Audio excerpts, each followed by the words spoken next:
Greetings, everybody. Robert Phoenix here, broadcasting to you live from Fredericksburg, Texas. Welcome to 15 Minutes of Flame. Hey, what's going on? There's going to be some interesting news I'm going to break today and get into and kind of follow up on this theme of the death of Dionysus. That's right, the death of Dionysus and the Dionysian culture, which we are apparently in the midst of. And I'll have some more information and tidbits for that. Good morning, Judy. What's going on out there in the big wide world? Welcome to another day on Plan ET. I love that. Plan ET. It's a good name for this place. So the Kavanaugh investigation. Hey, what's going on, Maurice? The Kavanaugh investigation seems to be kind of in this sort of third quarter phase. And I wanted to bring up a few pieces of evidence that are potentially contradictory and at the same time might shed some new light on the situation between Kavanaugh and Blasey Ford in a classic he said, she said, or she said, he didn't say, or whatever we're looking at here. There's a lot going on. There's a lot happening. Okay, let me get to this piece around the potential perjury of Christine Blasey Ford. And then I'm going to share some evidence with you that may actually shock you. Because it certainly surprised me on some level, with an asterisk and a caveat. So I'm looking at a website here, and one of the things that's come up, it's called commonsenseevaluation.com. I cannot attest to the legitimacy of this website, but it's something that I found. So the question was posed by Rachel Mitchell to Christine Blasey Ford. Have you ever given tips or advice to somebody who is looking to take a polygraph test? Christine Blasey Ford, never. The male lead reptile, Chuck Grassley, Dianne Feinstein's old dragon counterpart. Chuck Grassley writes in a new letter that Dr. Ford's ex-boyfriend says that he personally witnessed Ford coaching someone on how to take a polygraph test. She testified under oath that she has never given tips to someone on how to take a polygraph. Rachel Mitchell must have known about the letter or the info from Ford's former boyfriend. Now, this is from the most trusted news source, Fox News, tongue-in-cheek. In a written declaration released Tuesday and obtained by Fox News and ex-boyfriend of Christine Blasey Ford, the California professor accusing Brett Kavanaugh of sexual assault directly contradicts her testimony under oath last week that she had never helped anyone prepare for a polygraph examination. The former boyfriend, whose name was redacted in the declaration, also said Ford neither mentioned Kavanaugh nor mentioned she was a victim of sexual misconduct during the time they were dating, from about 1992 to 1998. He said he saw Ford going to great lengths to help a woman he believed was her lifelong best friend prepare for a potential polygraph test. He added that the woman had been interviewing for jobs with the FBI and the U.S. Attorney's Office. He further claimed that Ford never voiced any fear of flying, even while aboard a propeller plane, and seemingly had no problem living in a very small 500 square foot apartment with one door, apparently contradicting her claims that she could not testify promptly in D.C. because she felt uncomfortable traveling on planes, as well as her suggestion that her memories of Kavanaugh's alleged assault prompted her to feel unsafe living in a closed space or one without a second front door. I'll read you the sort of the redacted version here It says, I am blank. I blank am a current resident of blank, California. I first met Christine Blasey, now Dr. Christine Blasey Ford, in 1989 or 1990 in California. From 1990 to 1991, I was just friends with Dr. Ford. From approximately 1992 to 1998, I was in a relationship with Dr. Ford. I found her truthful and maintained no animus towards her. During our time dating, Dr. Ford never brought up anything regarding her experience as a victim of sexual assault, harassment, or misconduct. Dr. Ford mentioned Brett Kavanaugh, never mentioned Brett Kavanaugh. During some of the time we were dating, Dr. Ford lived with Monica McLean, who I understood to be her lifelong best friend. During that time, it was my understanding that McLean was interviewing with for jobs with the FBI and the U.S. Attorney's Office. I witnessed Dr. Ford help McLean prepare for a potential polygraph exam. Dr. Ford explained in detail what to expect, how polygraphs worked, and helped McLean become familiar and less nervous about the exam. Dr. Ford was able to help because of her background in psychology. Dr. Ford and I lived together while we were dating and stayed together in a long distance relationship. And Dr. Ford moved to Hawaii sometime around 1998, although I'm not sure of the particular year. It might have been a bit earlier or later. While visiting Ford in Hawaii, we traveled around the Hawaiian Islands, including one time on a propeller plane. Dr. Ford never indicated a fear of flying.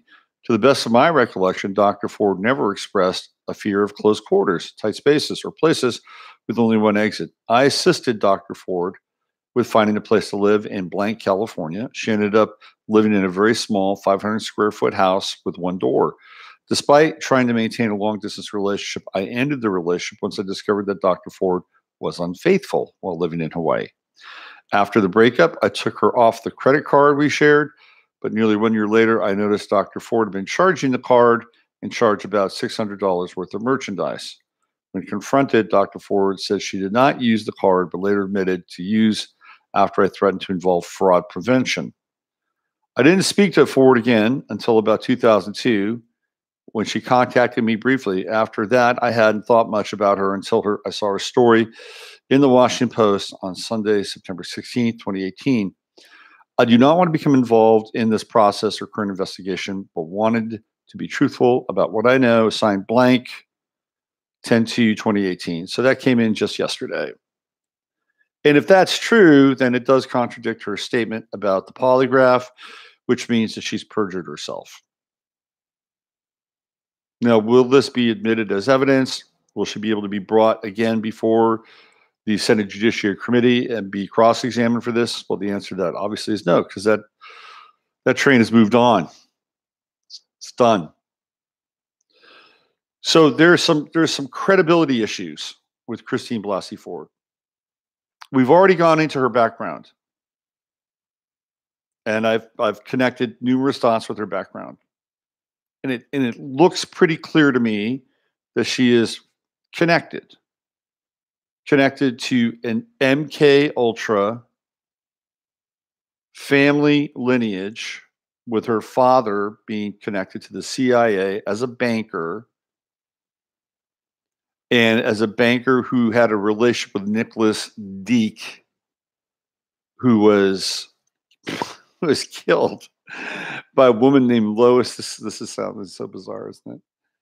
Lois Lang, who was a homeless woman who'd been taken in by Dr. Frederick Melgies, who was one of the top programmers in the United States in terms of breaking people down and opening them up and cracking them open like a walnut. And then after she's taken in by him, she magically appears in Washington, D.C. to put a slug inside of Nicholas Deek's chest and kills him. And Frederick Melgies is Dr. Blasey Ford's mentor at Stanford. And it's clear she's involved in woo, some sort of psychological woo, with that paper she wrote about basically how to put yourself into a self-hypnotic trance and be able to alter your memories. Okay, so all that, we've made the connections, we've established that there is a really strong possibility that she was triggered and traumatized, and who knows what kind of memories have been inserted or what she was tapping into. Okay. Now, that said, I ran across some material today that is by David John Oates. And I've always liked David John Oates' stuff. I met him one time in California a long time ago. He's a very nice guy. And he's been doing speech reversals for quite a while. No, speech reversal is nothing that can actually be used in a court of law. Now, how the speech reversals work. Let me give you some background on this. David John Oates had a speech impediment, and he was doing his best to get his speech impediment fixed.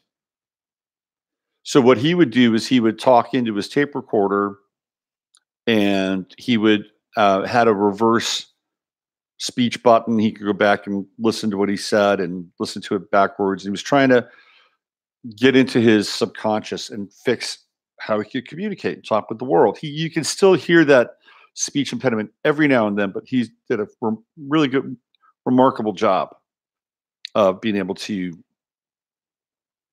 heal himself.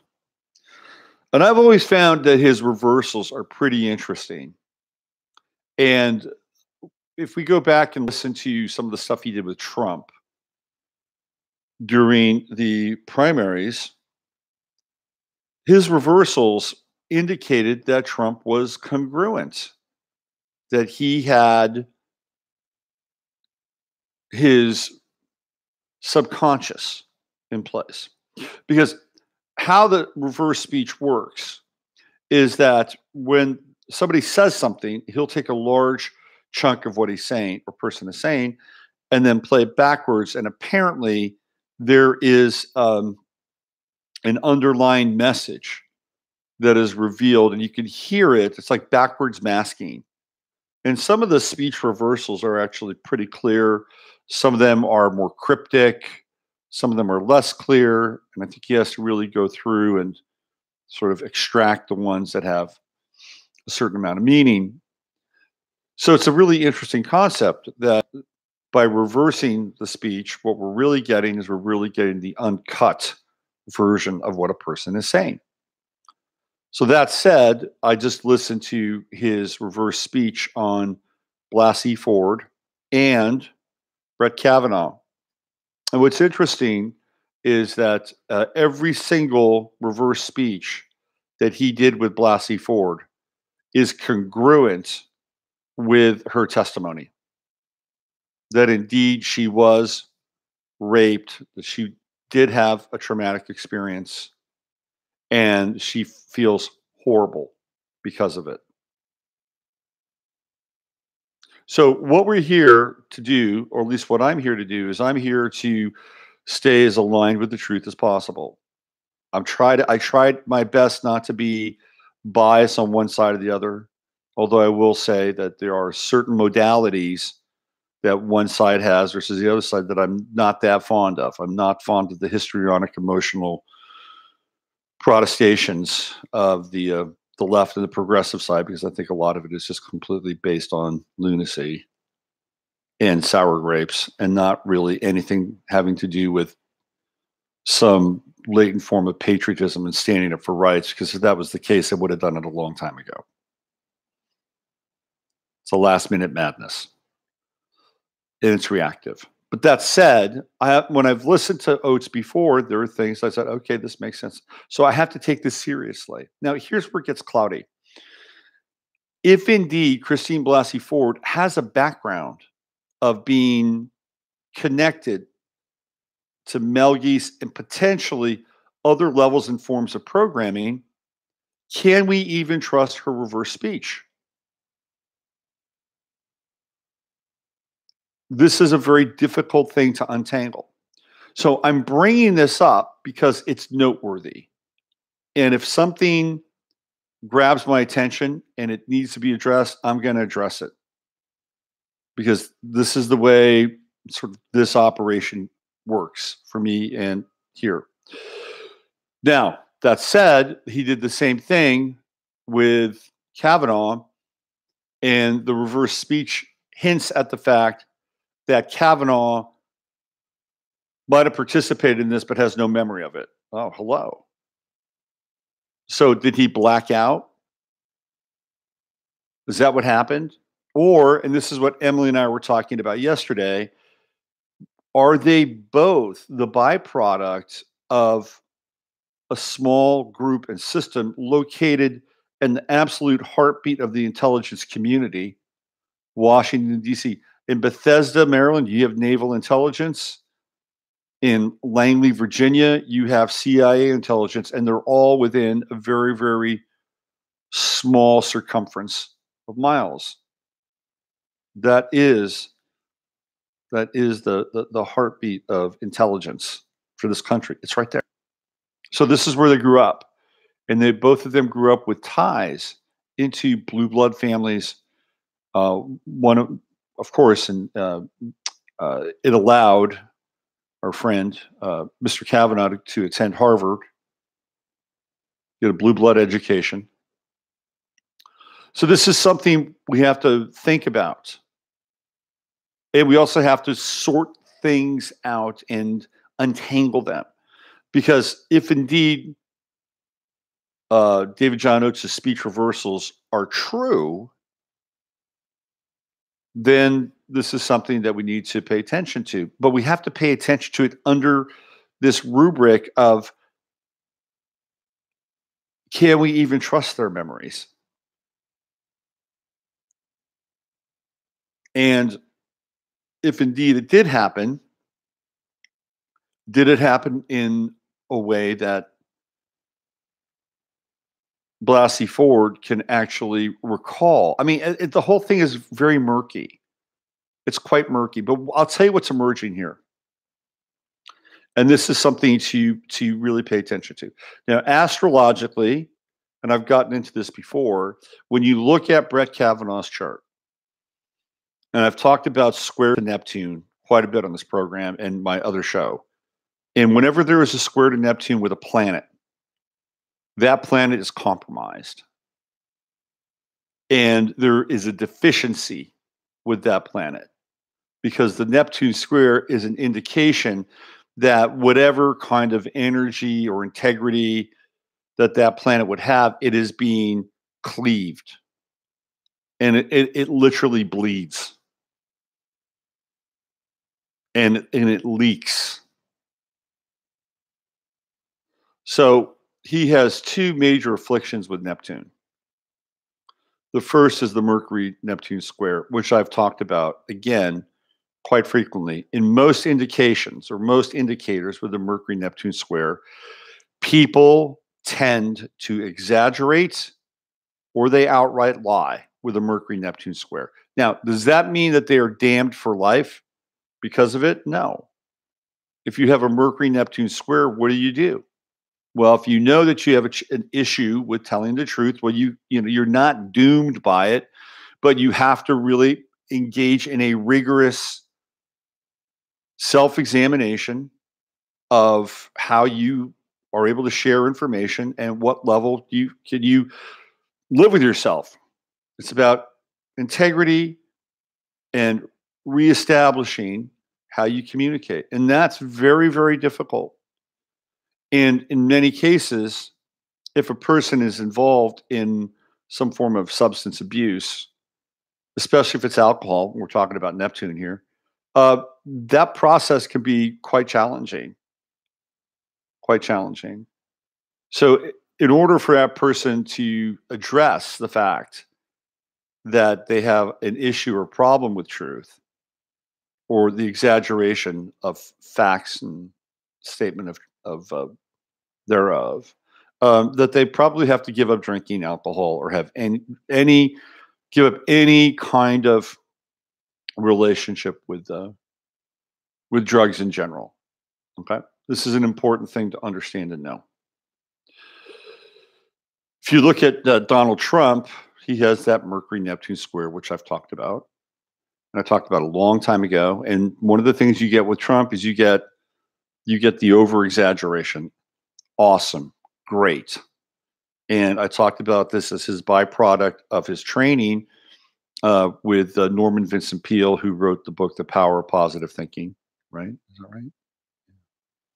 And who was a bishop, but was really beneath that. He was more than likely a high-ranking Freemason.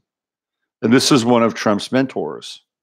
So he actually married Donald Trump and Ivana Trump. So that's where Trump comes from. He comes from this speaking reality into existence by the positive utterance of whatever it is he wants to bring in existence. And therefore he convinces himself that it is true. That is a function of Mercury-Neptune square, by the way. There's also the potential, again, of lying and not telling the truth, which I believe we all have had our issues with, and Trump probably notwithstanding. And he's in the real estate game. Sometimes when you play real estate, you are in competition with some of the biggest and best liars on the planet, especially in New York City. So you better know how to spot a tell and tell a lie if you have to. It's not the most upright of professions, let's put it that way. Now, this is also what Brett Kavanaugh has in his chart. He's got the Mercury-Neptune square. And apparently Brett Kavanaugh has given up drinking. I don't know. There is accusations now that he's a dry drunk. But in addition to the Mercury-Neptune square, Brett Kavanaugh has a Neptune-Sun square. And that is very problematic. Because a Neptune-Sun square is a challenge for a person to present themselves. Not how they think or speak, but how they present themselves as being truthful and consistent and moving beyond some very difficult hurdles.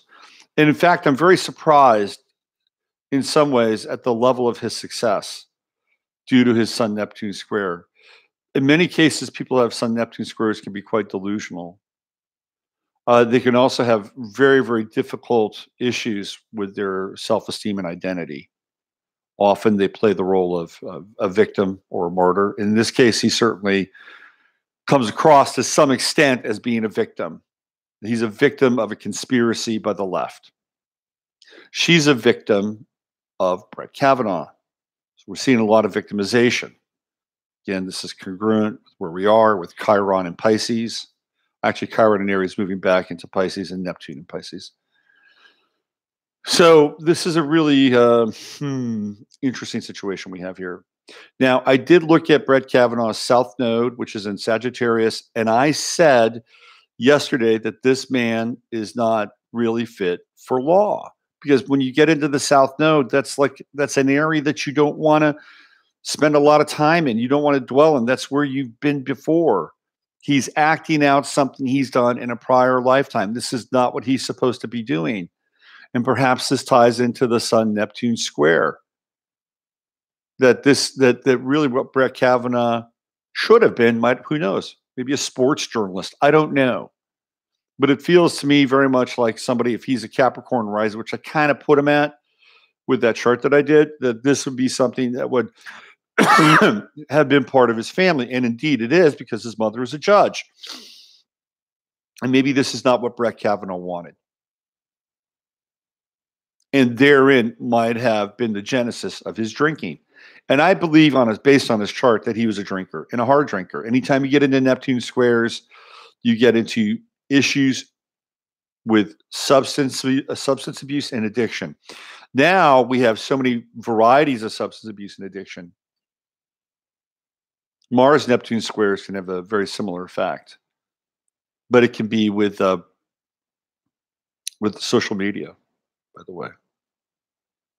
That's another form of addiction in a lot of ways. So where are we with all of this? Well,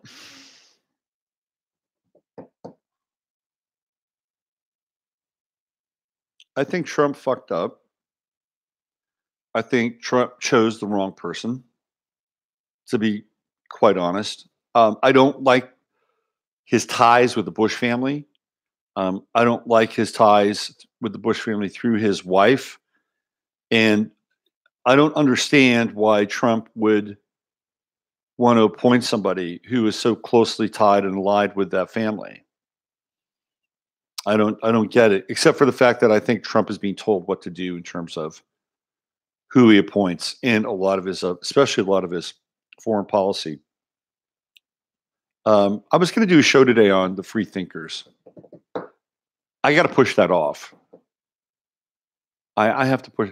Maybe I'll do that on Friday with the Friday forecast because there's just too much happening here in terms of what's going down with Trump and Blasey Ford. Julia Swetnick, who is another woman who's come forward, her credibility isn't great. The one I said that you had to pay attention to was Ramirez.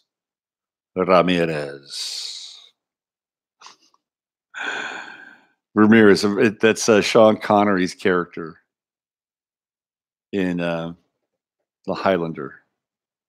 One of my favorite movies of all time, by the way. Total guilty pleasure, The Highlander. There can only be one. Anyway, I don't think that Kavanaugh, but okay, but here's where we get into this really interesting sort of dilemma in some ways.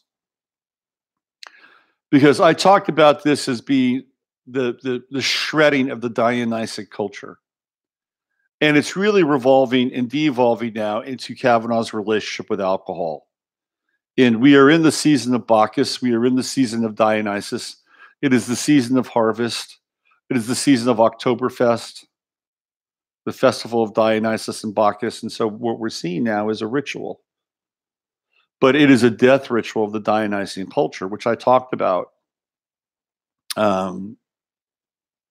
a great extent and detail over the last couple of days, and on my with the show that I did with Emily Moyer, which you haven't seen. It's a pretty good show. I check it out. So I think this is really the high level message, and based on Kavanaugh's, just based on who he is as a cipher, I believe he's become this sacrificial entity, and that would be in alignment with the Sun Neptune square in his chart. But if you go back and you look at the cast of characters that are now of sort of judiciary age, meaning the Neil Gorsuches and the Brett Kavanaughs and John Roberts, people that were born in the 1960s, when I was born, that was a time and a period and an era where people were indulging in this Dionysic behavior. It was in the air. It was in the air. If you lived in California, there's probably a pretty good chance you indulge in it. If you lived in a place like Washington, D.C. or New York, I mean, these urban areas that were trafficking, quote unquote, sophisticated ideas. Now, they're in the 80s. They're a little bit younger than me. Kavanaugh's 5 years younger than me. I grew up in the 70s. It's a different time. We're listening to different music. The 70s start off for me with Ziggy Stardust and the Spiders from Mars. And the 70s end with the Clash. That's the time frame we're talking about here. The Clash and Joy Division. And for Kavanaugh, he's listening to music in the 80s, and it's a different scene. It's interesting though, because he was growing up in Washington, D.C., and there's a really big punk rock community, and I can't even see these people even getting close to that. But that whole straight edge community with Minor Threat and all those bands. It's funny, it's like a punk rock scene with kids whose parents are all involved in the government. Somebody needs to do a breakdown, because that's a rabbit hole, that whole Washington, D.C. Discord scene. Anyway, but we're looking at this candidate pool. And if you go back to the 40s and the 50s, you're going to find people who are, less morally compromised in a lot of ways. Because The majority of the people in the 40s and the 50s weren't exposed to the same kinds of influences that people in the 60s and the 70s were. Even somebody like Barack Obama and his relationship with the Cheam gang. Here we go. Look who's here. There he is, the executive producer of the show. Mr. Jasper. Jasper, can you say hello to everybody? Say hi. Say hi, Jasper. Anyway, it's harder and harder to find competent help. That's the issue. There he is. There you go. Say hi to everybody. Yeah. It's harder and harder to find competent help and to find somebody with a clean slate. I'm not saying it's impossible, but I think Brett Kavanaugh points to the fact that this is a real challenge and an issue. And by the way, I still don't like the process. I think the process is terrible. I think the process is revolutionary, radical. We are in the midst of the Purple Revolution. I talked about this yesterday. Get used to it. You're going to hear more and more people talk about it. And we've been naming this now for a while. And do I don't abide by it. I don't. And so that's another piece that we have to take into account. Okay. So it's going to be interesting to see what happens. It's going to be very interesting. I think my sense is that he's going to be confirmed. That's my intuitive sense. And is it going to be the best thing for the country? I mean, really, what does a Supreme Court justice do? What do they do?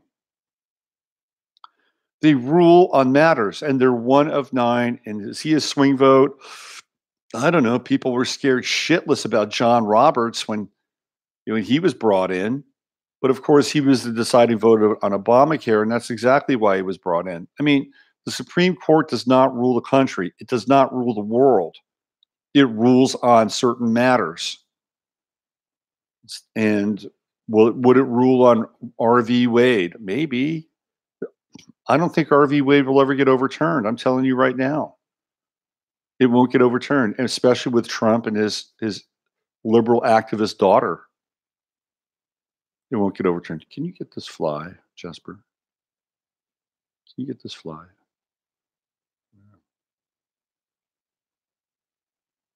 Interesting. Now I get to play Obama with this fly buzzing around. Maybe I can catch him in midair like Obama. Oh, Jasper spotted him. He's going to get him.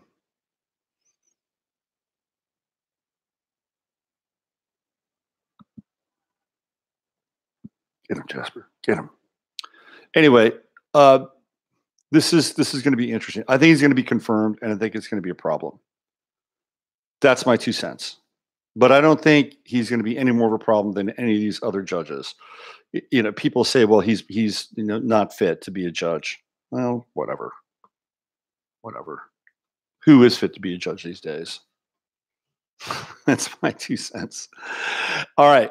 I wanted to get into something else. Let me get into the chat room here. See what's going on in the chat room. Was on Jeff Friends. Yes, John Oates. Absolutely. John Oates. David John Oates. Yep. Sorry, thank you. Kavanaugh did attend Yale. My bad. He was one of the Yaleys. I think he was chosen for Trump based on Trump's mannerisms and bringing him forward. Trump was elected, clean slate, not necessary. What do you have against liberal activists, Robert? I don't have anything against liberal activists. I'm bringing up the fact that I didn't even have to go into David John Oates, did I? No, I didn't have to. I'm here to crack stuff open. I think liberal activists, by and large, look. If liberals were really, really, here's my litmus: where are they on the fucking war? Okay, where are they on Palestine? Where are they on Yemen? Where are they on big ticket issues? Where are they on things like vaccines or 5G? Where are they on GMOs? They're nowhere to be found. They have a certain set of issues that they go after. That's where their activism is activated. And I don't agree with all their activism because I think it's an agitprop. I think that the real liberals or the real progressives back in the 60s and the 70s were on the right side of issues. They're on the right side of anti-war. Okay, they were on the right side of that. They're on the right side of workers' rights, and they've abandoned those things. So, do you have something against them? Thanks for your. No, I don't have anything against. I no. The only thing I have against them is that a lot of it is based on histrionics and emotion. And that's one of my and if you go back and you look at the playbook for liberal activism, it comes right out of Saul Alinsky, and it comes right out of the Rules for Radicals, and you can follow the script, right? Bullet point by bullet point by bullet point. And when they have a group of people that they activate and use as a promotion, then they're done. They're done with it. And I feel like what they do is they tap into emotion, and they're disingenuous, and the people that they're tapping into are being manipulated. And I talked about that with Black Lives Matter. I felt like that the Black community was being manipulated. And if I was Black at that time, I'd be upset. I'd be pissed off. I'd be like, you don't speak for me, number one. And number two, you're politicizing things in a way that are part of a liberal agenda, and even beyond the liberal agenda. It's not about truth. It's not about galvanizing our community, because if you really wanted to galvanize our community, you'd be going about it and doing it a different way. You'd be building bridges instead of tearing walls down. And right now I feel like women in a lot of way are being exploited and used through #MeToo. And this is what happens. I feel like the activism is piggybacked on the backs of victims, real or imagined. And I don't agree with that. My litmus for living in this world comes down to really personal choice. Number one, in some ways, I even back Roe v. Wade for personal choice. I don't agree with abortion, but you're going to have a choice around it, right? But if you're going to have a choice around that, then you should have choices around other things that you do with your body as well. Whether you want to put a vaccine in it, right? I think it should. If we're going to go into that area, then personal choice should be ubiquitous. That's my position on it. But I feel like the big ticket items, what we put in our bodies, what we breathe, the ideas around being able to freely communicate and disseminate speech, truthful or not, we figured that out.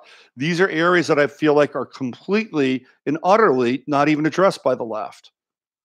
They never get into any of our foreign wars. They don't take on the military-industrial complex.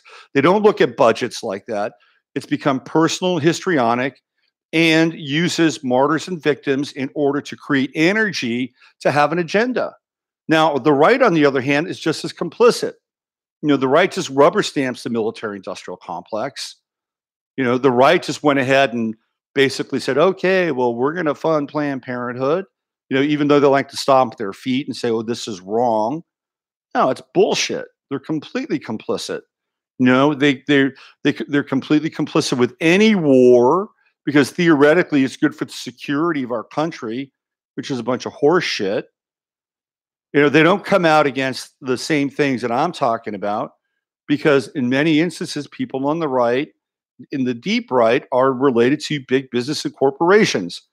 So if you speak out against 5G, what are you doing? You're speaking out against this rollout of a whole new technology, which provides jobs and new infrastructure. So that's a big no-no, right? You don't speak out against that. You speak out against genetically modified organisms or genetically modified food. What are you doing? Well, you're putting the brakes on development and evolution and science and corporate production. Oh no, we don't want to go there. So the right is just as complicit in its own way. And I would say, if anything, I have a problem with non-activists on the right more than I have with liberal. At least liberal activists are active. Okay, even if they are reactive, in my opinion. But I have more of a problem on the non-activity on the right. Okay. Yeah. Conservative activists. Exactly. They don't. Okay, here's the deal. Conservatives want to be left alone. Most people who are on the conservative side want to be left alone. Let's be clear. There's a reason why they're called the silent majority, right? There's a reason why it's called the silent majority. It's like, leave me alone. Let me live my life.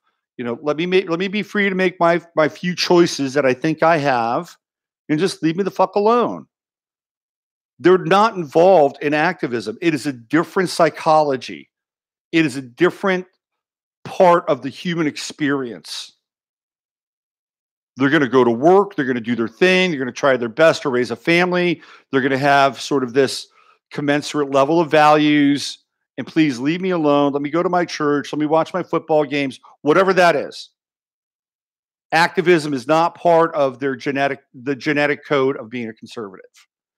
Liberals, on the other hand, it's in the genetic code. And why is that? Because I believe that we are in a reality where there is one group which is about stasis and another group that is about change.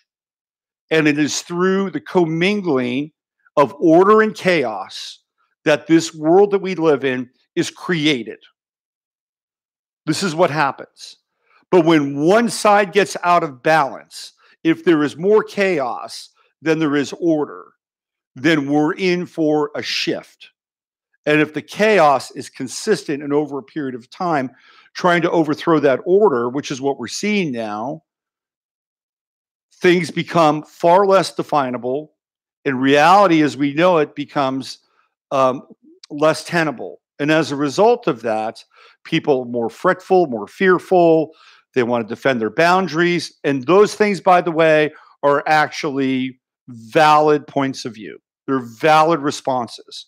Because when we get into a time of chaos and a time of change, people want to grab onto something that they know, that makes them feel like the universe makes sense. And if you're on the other side and you're promoting chaos and you're an agent of chaos, you don't give a fuck. Because somewhere down the line, you're thinking that your world's going to work out just fine. That if you institute these changes or these ideas or whatever it is that you're promoting, that we're going to be walking hand in hand into Shangri-La. And that's really not the case either. It's not the case at all. I mean, we've seen this on a number of occasions. Mao said, "Oh, don't worry, I'm not gonna kill the intellectuals. It's okay. Just come on board." And next thing you know, He's absolutely slaughtering the intellectuals. Why did Mao slaughter the intellectuals? He slaughtered the intellectuals not because they posed a threat to him in the immediate. No, he slaughtered the intellectuals because he didn't want to have their gene pool reproducing and creating a problem for this idea they were rolling out. They weren't just thinking, hey, these guys are going to be a nuisance now. They're thinking 100 years from now, we don't want their kids around thinking for themselves. But that's how they sell it. Oh, it'll be fine. It'll be fine. You'll get to keep your own and your own doctor and your own insurance plan. Really? Did that happen? No, it didn't. Because this is what happens when we get into these sort of, ideas about these panaceas. Look at the Soviet Union. What happened there? Once the Bolsheviks got in power, man, they started killing people, whacking people right and left. It was all about creating a better and just and more egalitarian system. And all happened is that there was a concentration of power that went to a small group of people. And this is what happens all the time. And the people on the left don't understand that. They don't. You look what happened in 1913. Oh, don't worry. When we pass this tax bill, only the rich will have to pay because they're the ones that have the most money. So they'll be the most responsible for paying. Right? And what happened? Bullshit. We have all of a sudden, we got taxes and we've got the central banking system and, we're in World War I and it's a mess after that. Right? So on the left, they're always moving towards, the revolution never stops on the left. That's part of the deal. That's part of the chaos and order of the planet. And when the two are intermingled and have a balance and a symbiosis, that's when things are okay. We have to allow for some level of chaos. We can't be solely and fully based on order. If we're solely and fully based on order, we become robots. That's what happens. And if we're solely into chaos and disorder, then we become absolutely emotionally bound, histrionic, anarchists in the worst possible way. And I like responsible anarchy. I think that's really probably the most enlightened place we can be. So we're talking about a symbiosis and a balance. And when it gets out of balance, then what we're looking at is we're looking at something that's changing. And when it gets out of balance, there's always a recorrection on some level. This is what happens.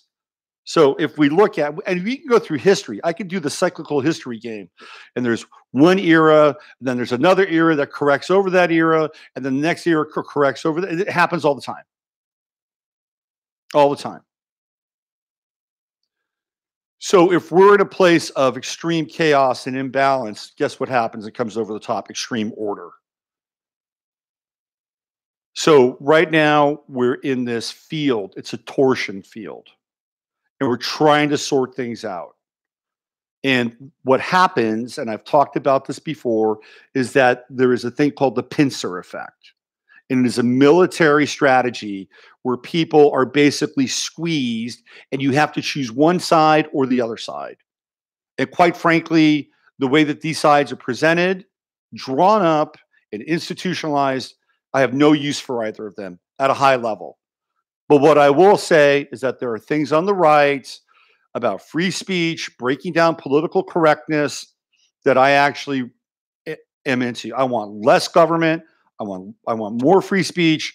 I want a marketplace of ideas. That's what I'm into. On the left side, if I could take anything from the left, I would say that we have to protect people. We have to protect the rights in the workplace. We have to protect the rights to be able to have a meaningful income. And that doesn't mean, by the way, we institutionalize $15 an hour wages. No, that's not it at all. Well, again, we have to have a symbiosis between the activist part, this is people need to be taken care of, and then the other side, which is the order part, which says, guess what? We need more jobs. And we need to invest in more industries in this company that will empower more people and give them a more meaningful sense of activity. And we, by the way, we need to do before the freaking robots show up, or else we're toast. And that's a whole other factor. That's the X factor, is AI and the robotic industries that are coming in our direction. We could do a whole show on this. You know, and I do think we need a bit of a safety net. I think it's important. We need a bit of a safety net, but the safety net needs to be a limited safety net. It doesn't have to be a lifelong safety net. I think lifelong safety nets are not good. I think they disempower people. Short-term safety nets, I think, are important. So there are ideas on both that could be kludged together, but they're not, because they're all working for the same apparatus. All right, what do we have here? It's extreme perpetuates the chaos. Yes, absolutely. How about a new People's Party, the Sovereignty Party? Look, I've been thinking about this, to be quite honest with you. You know, here's what I think. And I'm not quite there yet, but I'm thinking about it. But I think what would be really important is if we have local chapters of like 5-point issues that we want to change in our communities. And that would be removing fluoride from the water, defeating 5G in our environment, making sure that pesticides aren't sprayed like Roundup and bullshit like that. And then the food that we have inside of our grocery stores at a local level is mandated to have a GMO labeling and what's gone into it. At the very least, I'm for non-GMOs at all. That's me. Okay. In order to do that, right, that would be very difficult right now. If you went into non-GMOs, you'd wipe out half the shelves in your grocery store right now. That's just the way it is. You know, it's kind of like, you know, being a junkie and getting off cold turkey. It's very difficult to do. You have to graduate. If you're on meds, very difficult to get off your meds. You have to graduate off of them. But if those 4 planks, oh, I'd throw vaccines in there, but consider me radical and weird. But I'd start with the ones that make the most sense in our environment, because people can agree upon the environment. They can agree upon what they put in their water. They can agree upon what they breathe in their air, theoretically. They can agree upon this field of electrocurrent that we're being immersed in, hopefully. And those are the things that we can agree upon. And that's where we'd have the most impact. And then we could build up from there. Pretty simple.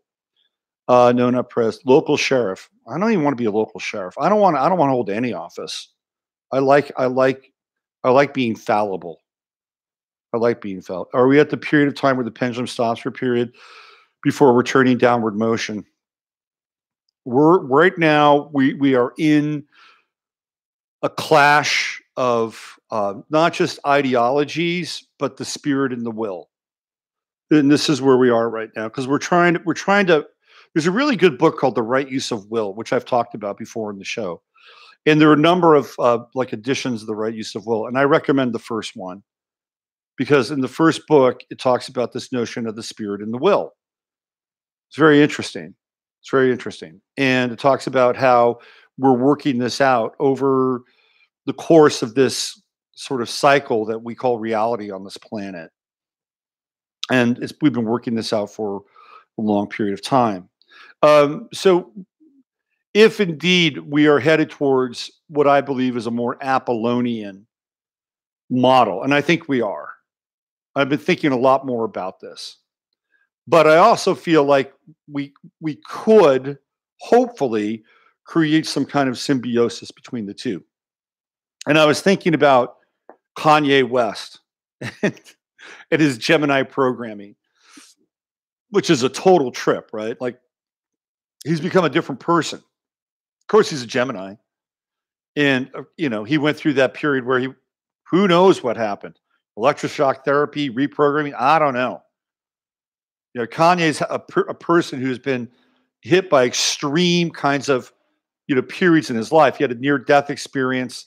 Then there's that weird thing with his mother, which a lot of people think that, was a ritual sacrifice for him to get into the game. And then he goes into the Kardashian clan, and while he's with the Kardashian clan, he gets darker and darker and darker and darker and darker, and he does these weird events at Fashion Week, and he's just become more despicable, more unlikable. He's Yeezus, and there's all kinds of 666 symbolism around him. And then wham, he speaks up against Hillary Clinton in that concert in Sacramento, speaks for Trump in this process of being truthful. He's taken away, he's abducted, and he's out of circulation for a while, and he comes back and he's a different person. So now what is he trying to do? He's trying to get Trump and Colin Kaepernick together. How about that? And this is what we talk about here in terms of the solar logos, who is Trump. He's a Leo rising. Go to his penthouse suite in Trump Towers, and it is a shrine to Apollo. He is Apollonian. He doesn't drink. We know that. He doesn't do drugs. These are all very Apollonian kinds of traits. Then you have Colin Kaepernick, who is Dionysian to the core. He set a middle finger to the Apollonian apparatus of football, the sport of heroes. And he went towards the feminine. That's what he did. He went towards the feminine. He went towards his girlfriend, Nessa, and he went towards this idea of less doing and more feeling. He felt strongly about things, theoretically. So now he's become a brand. He's become a brand. He's become a warrior of Dionysus, because he represents this archetype of feeling. So what is Kanye West trying to do? He's trying to bring the Apollonian and the Dionysian together. That's what he's trying to do. It's interesting. And if we're going to exist, we have to have these things in equal balance in our lives. We have to be able to work out. We have to be strong. We have to have healthy bodies. We have to meet schedules, right? These things are important. This is why Jordan Peterson is really popular, because we've gone too far into the other direction.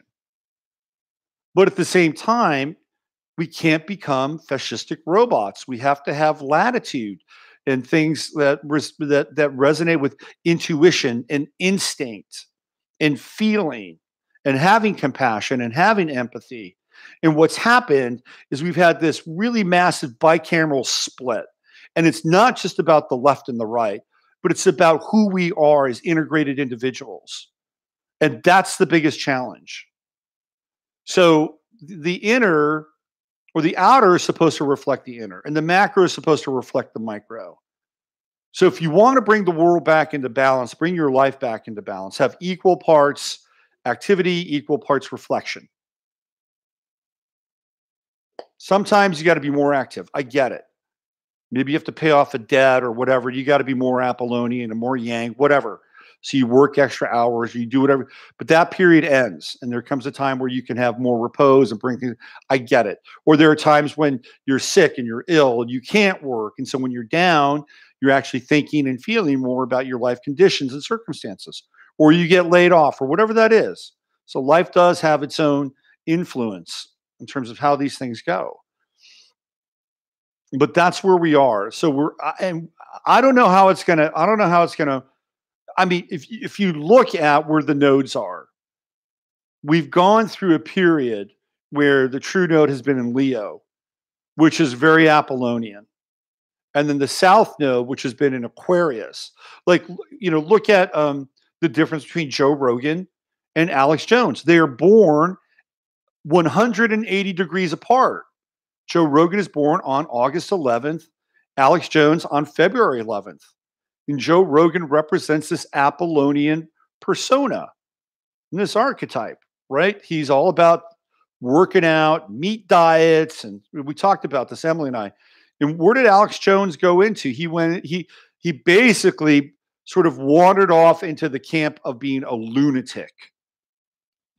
He was a lunatic for taking on these parents, right, at Sandy Hook and all this stuff. So now you see where this is, right? So we went through this by the way, I wanted to point this out. What happened with Alex Jones and Elon Musk when they had a Dionysic experience on Joe Rogan's show? Meaning they were smoking weed and they were drinking booze. Both of them ultimately took hits. For Elon Musk, he lost a huge amount of control and power inside of his corporation. He had to pay a $20 million fine. Can you believe that? A $20 million fine to the SEC. If he doesn't get high and he doesn't drink, does that happen on Rogan's show? Shortly after, Alex Jones has his interview where he's high and drunk. Actually said some very lucid things. His network begins to tumble and fall. So who wins out there? The Apollonian, Joe Rogan, who must be getting high, whatever. He can do that. He doesn't have any contracts or sponsors in the way that these guys do, in some ways. Do you see where that's going? Okay, so now we move forward. The nodes are shifting. The true node is going into, guess what? It's going into Cancer. And so we had this rise of Apollonian culture, as the Dionysic culture was being kind of exposed. But is the moon Dionysic? And I would say yes, it is. And so we're moving into the true node in Cancer. And I think that the pendulum is going to shift in some direction, right? We're going to be talking more about feelings and intuition and women and mothers and women's rights and all the things that go along with it. But also, Cancer represents the people. It represents the populace. And it doesn't matter whether it's this country, which was born under the sign of Cancer, or any other country on the planet. Cancer is the populace. The populace is comprised of families. Even though the family is an endangered species, it still exists. And in the family unit, there are principles generally, and there are guidelines generally, and a sense of morality generally, which means you want to get your progeny to a point where they can walk and talk on their own 2 feet, pay their bills, wipe their ass, and then be like the next representative of your generation. That's what your job. And you look around and you say, well, I'm going to check this box. That's not good. That's not good. That's not good. That's not good. And you stay within the parameters of what's not good, theoretically, right? And then if you do that, you eliminate the dangers that are associated with raising a child. They do it in nature all the time. In nature, you don't take your chicks, you don't walk your chicks out of the hen house and go do a meet and greet with Mr. Fox. You don't do that. That's not part of the program. So, we humans have our own code of this, and that's part of the family thing. So we're going to get more of this when the nodes shift in Cancer. Now, what's going to happen is that South Node is going to be in Capricorn, and people are going to get fucking tired of what's going on politically. That's what's going to happen. Because just as people ultimately, and I'm not saying that a good conspiracy theory or crawl down the rabbit hole isn't essential, because we know it is. It's important. But people began to get tired of the drag of conspiracies that never resolve themselves. That's the problem with a conspiracy theory, is that unless somebody winds up going to jail or gets, outed, it still is a program that's up and running. And it's very, very difficult. Now, can we point to these things as being important? Of course we can. It's part of who we are, right? It's the stories. Just like people have stories about being traumatized in their personal lives. We have our stories of collectively being traumatized. Nobody ever talks about that. They don't. But we have been. We've been through collective trauma. And every person on this planet, from a cultural perspective, has been involved in collective trauma, perhaps maybe more so here in this country than others. Anyway, I think the nodes are going to be interesting. It'll be interesting. And then finally, once we get out of the nodal shift between Cancer, which is going to be very feminine, Leo, which has been very masculine, it's going to be in Gemini, and perhaps we can have a symbiosis between the two. Okay. South Node Mars conjunction happened on my Venus ascendant. Appropriate positioning, action depend on circumstances. Something. Yeah, I agree. I agree, Maury. It's the left and the right hand. They work in unison with one another. The masculine and the feminine should work in unison with one another. Sometimes you will go through periods of an overcorrection. This is what happens. Even nature has its versions of overcorrections. Okay, so I'll tell you when the nodes change. Give me a second. It's coming soon. Let me get to the ephemeris. I think it's November. It's right around the middle of November. Give me 1 second here.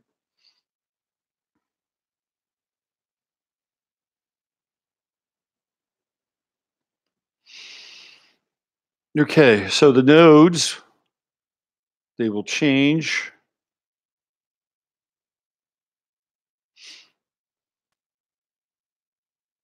Middle of November. Yep. So actually, okay, this is interesting. They change right after the election, the 7th of November. That's right. The 7th of November, right after the midterms. Yeah. How about that? The day after the election.